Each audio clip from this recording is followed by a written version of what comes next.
If a rubric communicates expectations, then we need something that communicates performance. This is where feedback comes into play. What is feedback?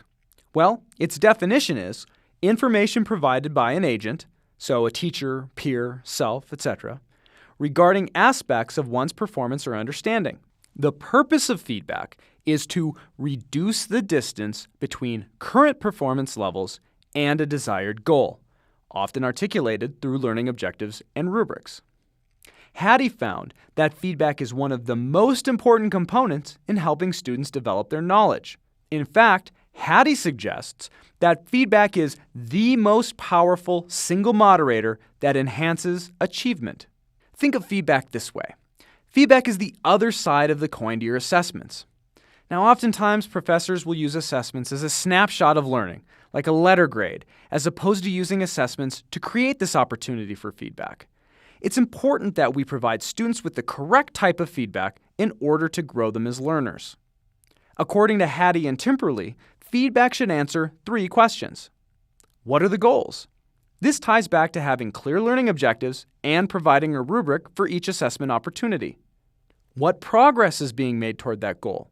Again, the relational feedback that rubrics provide can communicate some of this information. And what needs to be done to make better progress? This speaks to the idea that feedback helps students close the gap between current and desired performance. Current feedback in legal education focuses on an end result, a summative exam. Now, this might tell a student how they performed, a snapshot. It does not help them understand how to get there. When considering how to answer these questions with feedback, Hattie and Timperley suggest that quality feedback will fall into one of 4 primary levels. Task level. Feedback at this level describes the quality of the student's work in relation to the learning objectives and rubric that you've installed for the lesson. Feedback given here is typically corrective feedback, as it directly relates towards correcting misconceptions of students, not missing knowledge. Because well-structured prior knowledge serves as the best predictor of future performance, this type of feedback is important for a student's long-term success. This is an important lesson. Feedback should not target what the student doesn't know. The learner can't make sense of the feedback because it's addressing a hole in their prior knowledge. Feedback should target misconceptions and ill-formed ideas.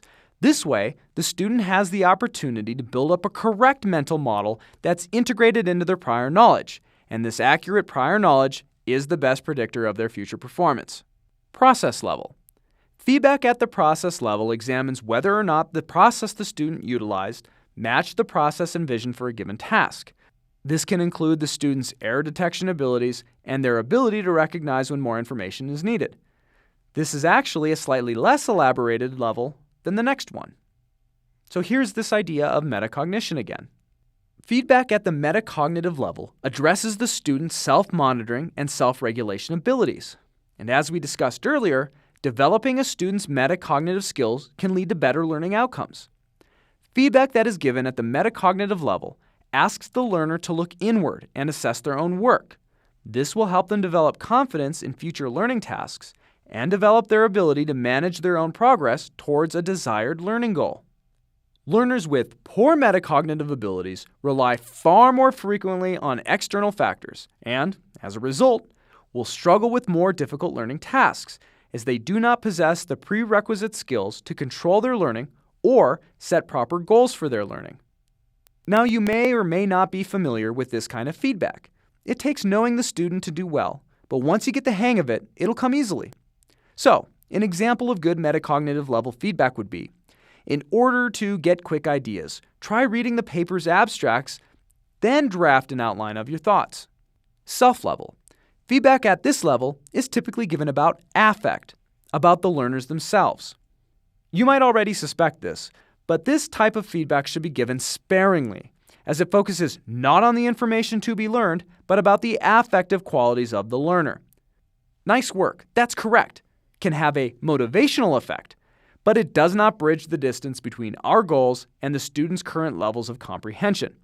Of course, those students who are poorer learners might need some bit of encouragement, especially when they do things right.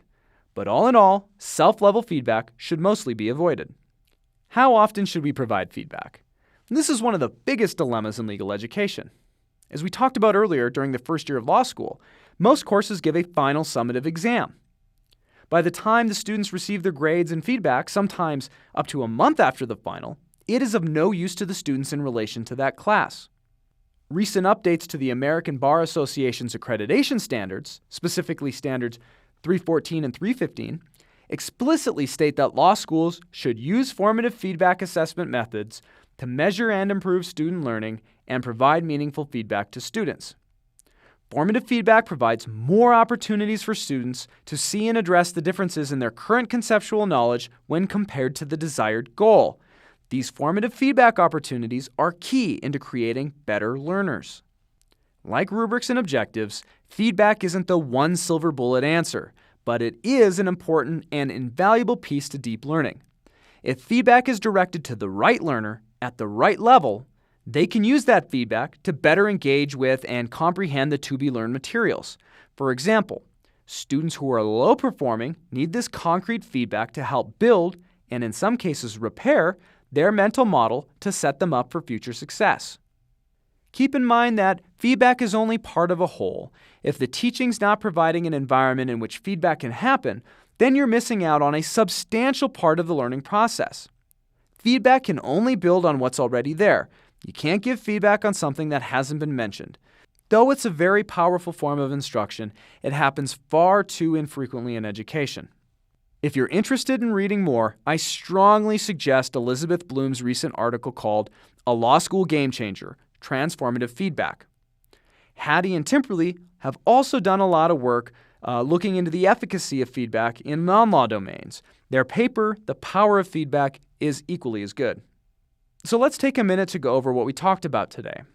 Learning objectives are explicit statements that tell our learners what knowledge, skills, and attitudes the learner should have after instruction. Objectives can be attached to a semester, a week, a lesson, or even an assignment.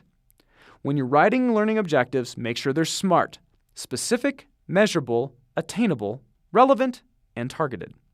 Rubrics are a way you can measure your learning objectives. Rubrics are matrices that outline the important criteria for a product and give the learner statements called descriptors that can inform them of their progress as a learner. Rubrics are for the students. That is, it can help guide them to mastery by providing them relative feedback on their performance. These aren't easy to write, but getting started is as simple as a Google search. Remember, for learners, having something is better than nothing. And finally, feedback. Feedback's the flip side of the rubrics idea. Good feedback will fall along one of four levels: task, for improving a student's understanding; process and metacognitive, to improve their self-regulation abilities; and self-feedback, for those students that need a little affective pick-me-up. When these three come together, you can be sure to have a fun, effective, and cutting-edge classroom.